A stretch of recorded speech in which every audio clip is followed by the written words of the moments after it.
You have questions, we have answers. Back with another quick clip. We had a question that came in, and it's a couple that always seems to go to the same city to vacation year after year.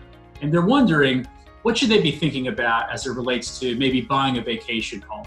What are some of your thoughts? So buying a vacation home, it definitely should fit in with the rest of the financial plan.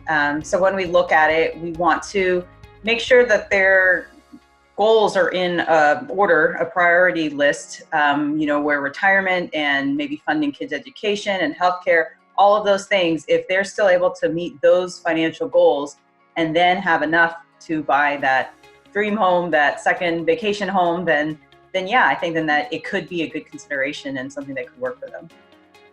So in working with your clients, when do you see it working? When do you see this is a great investment to make, either for financial or just time and things of that nature? When do you see it work?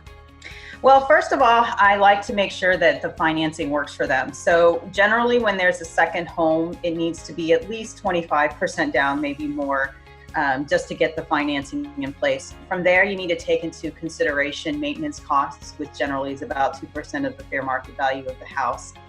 You want to look at utilities, have enough for unforeseen things like air conditioning going out or something like that. Plus, you want to take into account how much you're really going to use it, and what's that cost versus when you go once a week every year to that place or once a month. What's that extra cost that it is going to put into your plan. So like a lot of major purchases, I know people like to do a pros and cons type of analysis, right? And we don't have to go that deep, but maybe at a high level, what are some of the pros versus some of the cons to buying a vacation property? A lot of people like the ease of use. So it's a place that they know they love. It's set up exactly the way they want it. It has all of their stuff in it. And so it's there for them ready. I've also heard a lot of clients that say it's a legacy thing for them, that it's been a special spot for them and for their family. They want to be able to leave it to their kids and their grandkids. And it's just part of what makes them, that it's been really important. And then, sometimes you can look at what the actual investment is and assume that it will grow in value. I'm a little hesitant to do that, but it is a piece of real estate that could have inherent value in and of itself. So creating memories, having that turnkey access to the vacation home. What about some of the cons? So the cons generally revolve around the costs. It is going to be fairly expensive to maintain. There's lots of unforeseen things that could possibly happen, and managing it from afar can be tough.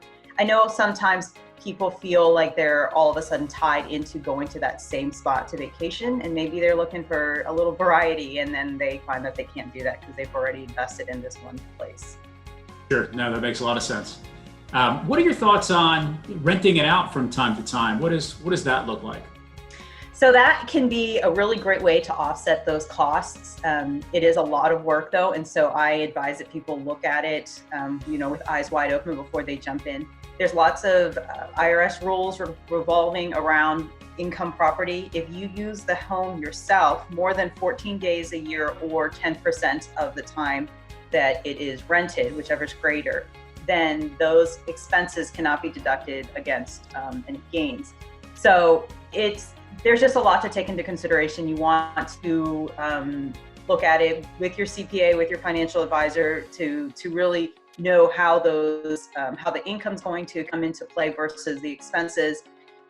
And then also, realize that it's a lot of work to keep a rental property. You have to find good tenants. You have to maintain things pretty instantly if something goes wrong with them. There's just a lot of unforeseen things that could happen, but it's work for that passive income. You want to keep that in mind. So great things to think about there. Again, if you rent it for a greater period of time than some of the thresholds you mentioned, you may not be able to deduct some of the expense. You may have to recognize some of that as income. And an excellent point. This is passive income, but you might be spending a great deal of work on it because it's a lot of work. But could be worthwhile depending upon who you are and what your goals are. So, Valerie, thank you very much for being here today. We really appreciate your time. Thanks, Ryan. And if you or anyone else has questions they'd like answers to, they can feel free to email us at qa@marinwealthadvisors.com. Thanks for watching.